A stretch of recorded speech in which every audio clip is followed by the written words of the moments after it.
Okay, this is a Google Hangout on visual literacy for Stockton University's Instructional Technology class. My name is Rebecca Boucher, and I will be starting this webinar.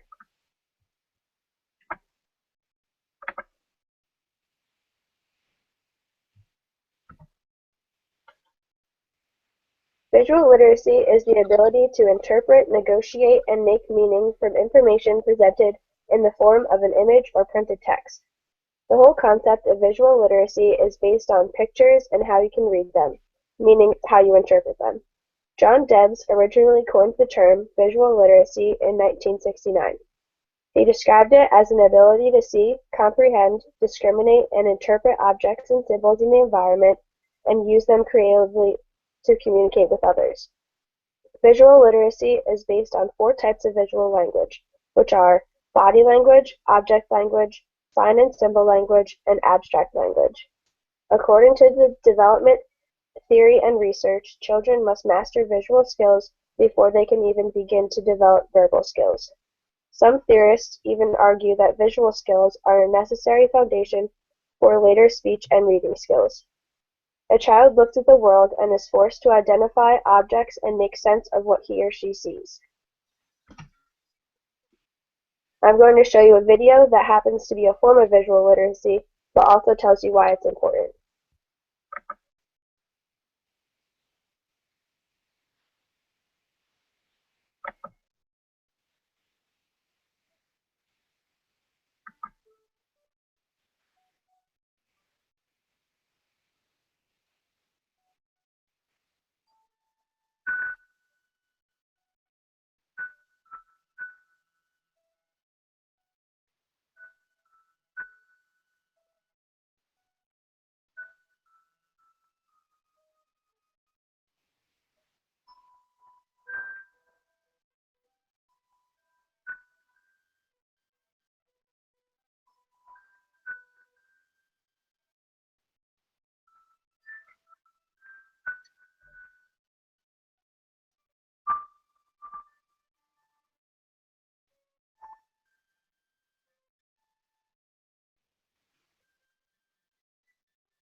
Benefits for kids.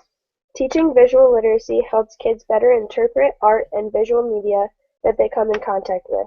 Visual literacy allows a deeper interaction with text of all kinds and introduces the process of analytical thinking and representation and meaning.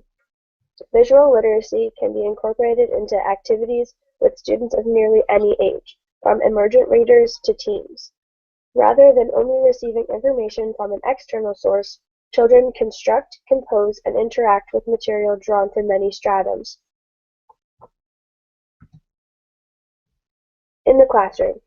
Teaching visual literacy in the classroom means many things from film, dance, and mime through the use of diagrams, maps, and graphs to children's books.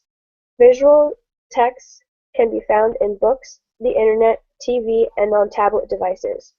Imagery can make language come to life like a movie or document story actions more clearly. Even the use of color can influence or evoke an emotional response to a story and imply calmness or excitement. This image is an example of a visual that a teacher could use to teach the students what to do and what not to do in the classroom.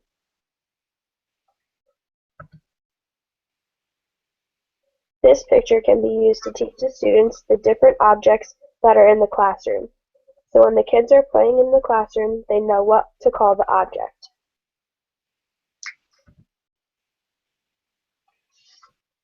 This is a type of schedule used to help students understand what the class schedule is. When they see the picture, they can associate that with the activity that comes next. This is a picture of a chart that a teacher would pass out to the students to help them understand the visual that was shown to them. They would have to write down what the author was trying to get across.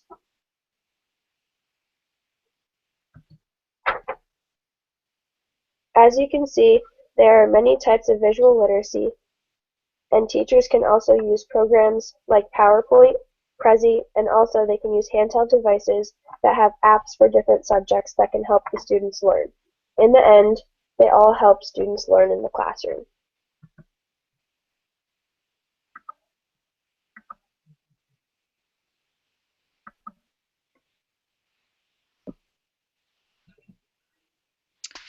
All right, my name's Alex, and why isn't it switching over? Okay, there we go. Okay, there we go. So my name's Alex, and I'm going to be talking about visual literacy as a subject in the classroom. So I'm going to open up my PowerPoint here, which is also, like Rebecca said, a form of visual literacy.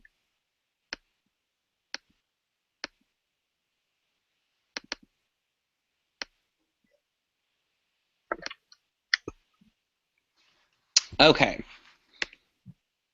so for starters, teachers need to incorporate lessons not only involving the visual literacy techniques we just went over, but also lessons explaining why those techniques are so useful for students of the 21st century.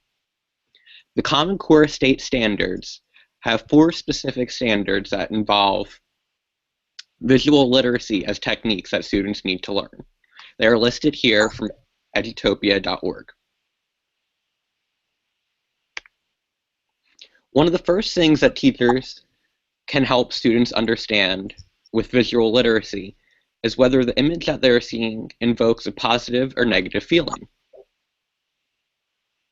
Take this image, for example. What type of feeling do you get when you look at it? Chances are it's something that's negative. You see the skull and crossbones, and you can immediately tell that it means danger, warning, or another negative feeling. On the other hand, if we look at this peace sign, students would receive a different feeling by looking at it. It would be a more positive image. The next thing teachers should help their students to understand is image manipulation. With Photoshop and many other tools out on the internet today, many images can be manipulated so that they can invoke different feelings. Take a look at these 2 photos, for example. The one on the left is the original, while the one on the right has been manipulated. If you look on the right, the image has more of a tone that is warmer and also invokes a feeling of a vintage image. That's going to definitely have a different impact on the viewers of the image, and advertisers and other users of media know that. For example, if I wanted to create an argument that would argue against having animals in zoos, an image that I could use would be this top one here, on the top left. Notice the coloring of the image and the style. The tiger is shaded in a black and white style, and also you can see the bars of the fences crisscrossing throughout. On the other hand, the image below it wouldn't be as effective in conveying the argument because it shows the tiger in a more positive light. The image on the right was the original. So, how can students use this type of information in the real world, in the 21st century? Well, 98% of the top scoring ads in advertising effectiveness contain some visual element. And then of those top scoring ads in the study, 65% had a visual element that occupied between a quarter and 3/4 of the advertisement. In other words, students are constantly being bombarded by advertisements and images on a daily basis. Therefore, by learning how to determine whether an image invokes a positive or a negative feeling and why that feeling comes about, students can better interpret their advertisements and also can create better arguments. So let's take a look at this Coca-Cola advertisement. The Coca-Cola company has been using the Santa advertisement for their product for years now, and it's obviously very successful. So for students, you would want to ask them why it's so successful.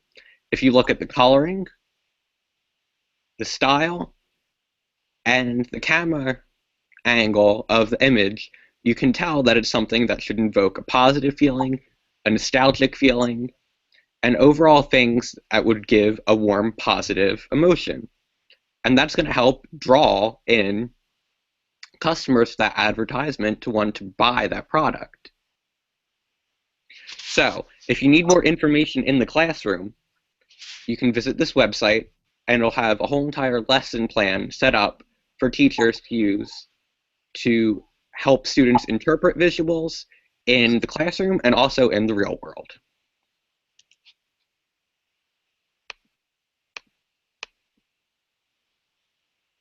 Okay, so my name is Tiffany Burke, and I did my part of my presentation on special education. So I'm just going to put up my Prezi.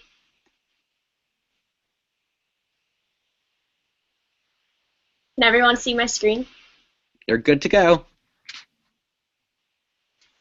Okay, so using visual literacy to teach special education,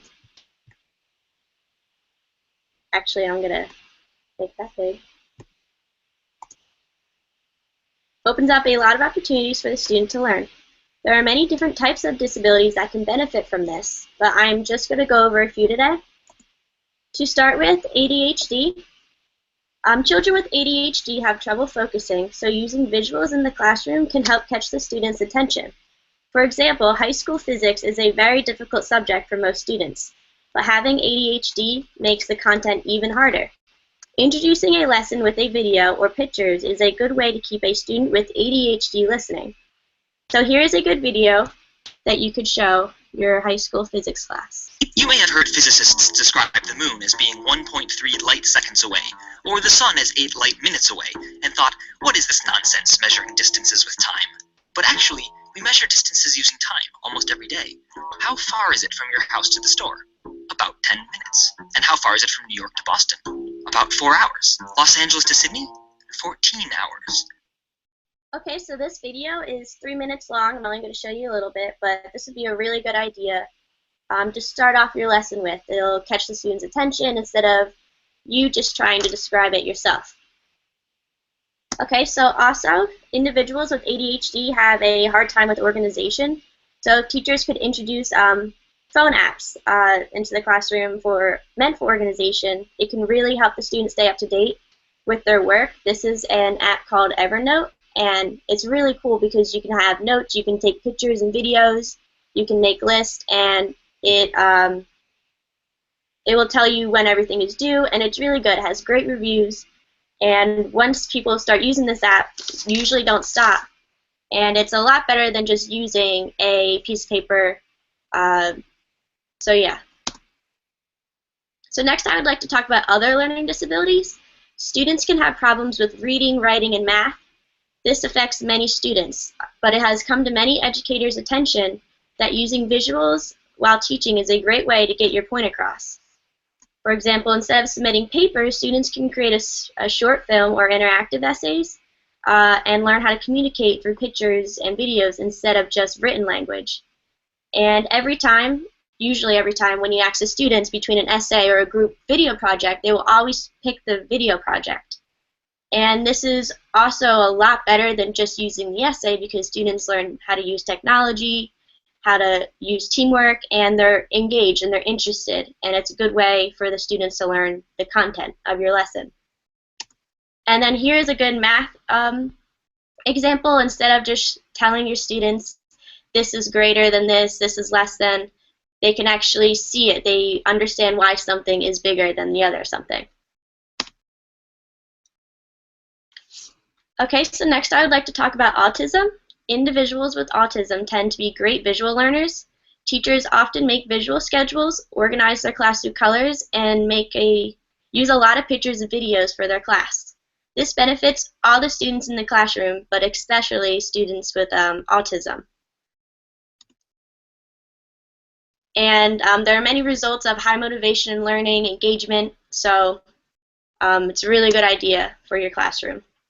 So, and I just wanted to show you guys a PECS product website. On this site, there are plenty of products that are meant for autistic students. There are visual calendars, organizers, and much more. But in general, it is a great way to get visual in your classroom. If you want to find this site, you can just type in PECS products into Google. So there are many disabilities that can really benefit from using visual literacy, but I just went over a few.